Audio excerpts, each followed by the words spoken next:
ನಮಸ್ತೆ ಸ್ನೇಹಿತರೆ, ವಿಜಯ ನ್ಯೂಸ್ಗೆ ಸ್ವಾಗತ. ಶಾಲೆಯ ಪ್ರಾರಂಭೋತ್ಸವ ನೆನಪಿಗೆ ಗಿಡ ನೆಟ್ಟ ಸಿಬ್ಬಂದಿ, ದಾನಿಗಳಿಂದ ನೋಟ್ಬುಕ್ ವಿತರಣೆ, ಹೂ ಕೊಟ್ಟು ಮಕ್ಕಳಿಗೆ ಸ್ವಾಗತ ಕೋರಿದ ಸಿಬ್ಬಂದಿ ವರ್ಗ. ಚೇಳೂರು ತಾಲೂಕಿನ ಸರ್ಕಾರಿ ಹಿರಿಯ ಪ್ರಾಥಮಿಕ ಶಾಲೆಯಲ್ಲಿ ಚೇಳೂರು ತಾಲೂಕಿನ ಪೋಲನಾಯಕನಹಳ್ಳಿ ಶುಕ್ರವಾರ ಶಾಲಾ ಪ್ರಾರಂಭೋತ್ಸವ ಕಾರ್ಯಕ್ರಮ ನಡೆಯಿತು. ಕಳೆದ 2 ದಿನಗಳ ಕಾಲ ಶಾಲೆಯ ಪ್ರತಿಯೊಂದು ಕೊಠಡಿ, ಶೌಚಾಲಯ, ಕಾಂಪೌಂಡ್, ಆವರಣ ಎಲ್ಲವನ್ನೂ ಸ್ವಚ್ಛಗೊಳಿಸಲಾಯಿತು. ಶುಕ್ರವಾರ ಬೆಳಗ್ಗೆ ಶಾಲೆಯ ಆವರಣದಲ್ಲಿ ರಂಗೋಲಿ ಹಾಕಿ ತಳಿ ತೋರಣ ಹಾಗೂ ಹೂಗಳಿಂದ ಶಾಲೆಯನ್ನು ಸಿಂಗರಿಸಲಾಯಿತು. ಶಾಲಾ ಪ್ರಾರಂಭೋತ್ಸವ ಕಾರ್ಯಕ್ರಮದಲ್ಲಿ ಶಿಕ್ಷಕಿ ಶಾಂತಮ್ಮ ಜಿ ರವರು ಮಕ್ಕಳಿಗೆ ಕುಂಕುಮ ಇಟ್ಟು ಮಕ್ಕಳಿಗೆ ಹೂ ನೀಡಿ ಚಪ್ಪಾಳೆ ತಟ್ಟುವ ಮೂಲಕ ಸಂಭ್ರಮದಿಂದ ಬರಮಾಡಿಕೊಳ್ಳಲಾಯಿತು. ತದನಂತರ ಶಾಲೆಯ ಎಸ್ಡಿಎಂಸಿ ಸದಸ್ಯರು ಹಾಗೂ ಯುವ ಮುಖಂಡರು ಪಿವಿ ದೇವರಾಜ್ ರವರು ಶಾಲಾ ಮಕ್ಕಳಿಗೆ ಉಚಿತವಾಗಿ ನೋಟ್ ಪುಸ್ತಕಗಳನ್ನು ಹಾಗೂ ಲೇಖನಿ ಸಾಮಗ್ರಿಗಳನ್ನು ನೀಡಿದರು. ಇದೇ ವೇಳೆ ಶಾಲಾ ಪ್ರಾರಂಭೋತ್ಸವ ದಿನದಂದು ಗಿಡಗಳನ್ನು ನೆಡಲಾಯಿತು. ಶಾಲಾ ಸಿಬ್ಬಂದಿ ವರ್ಗದವರು ಮಕ್ಕಳಿಗೆ ಶಾಲೆಯಲ್ಲಿ ಸಿಹಿ ಊಟ ವ್ಯವಸ್ಥೆ ಮಾಡಲಾಯಿತು. ಇದೇ ಸಂದರ್ಭದಲ್ಲಿ ಶಾಲೆಯ ಎಲ್ಲ ಮಕ್ಕಳಿಗೆ ಪಠ್ಯಪುಸ್ತಕ, ಸಮವಸ್ತ್ರಗಳನ್ನು ಸಹ ವಿತರಣೆ ಮಾಡಲಾಯಿತು.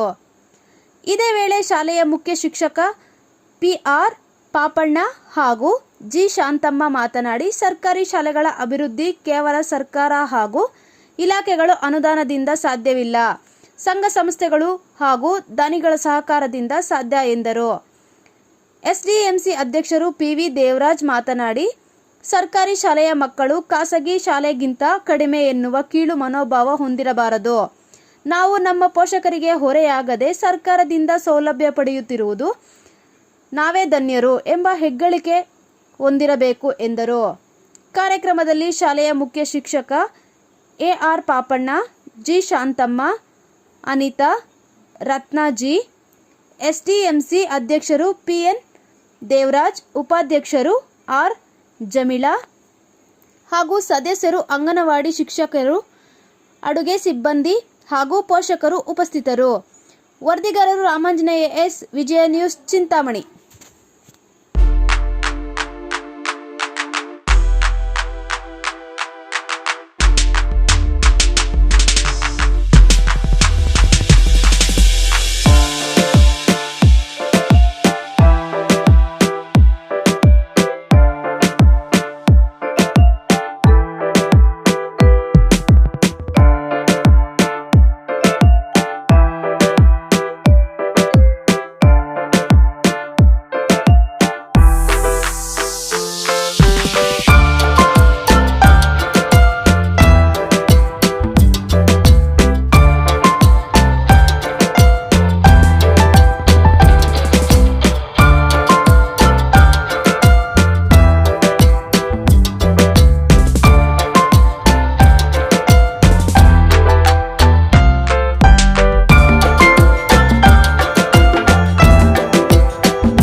ದೇವರಾಜ್ ಸರ್ವಕಾರ್ಯೇಷು ಸರ್ವದಾ ಓಂ ನಮೋ ವಿಘ್ನೇಶ್ವರಾಯ ನಮಃ.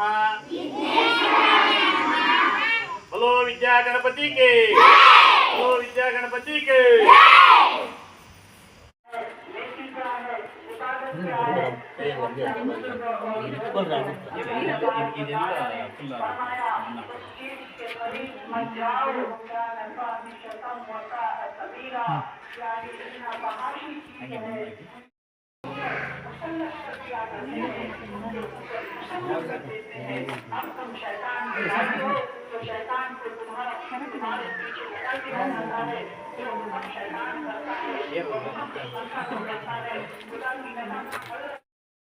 ಹಾಂ ಇಟ್ಬಿಡಿ ಪರವಾಗಿಲ್ಲ ಸರ್, ನೀರು ಹಾಕಿ ನೀರು ತಗೊಳ್ತಾರೆ ಸರ್.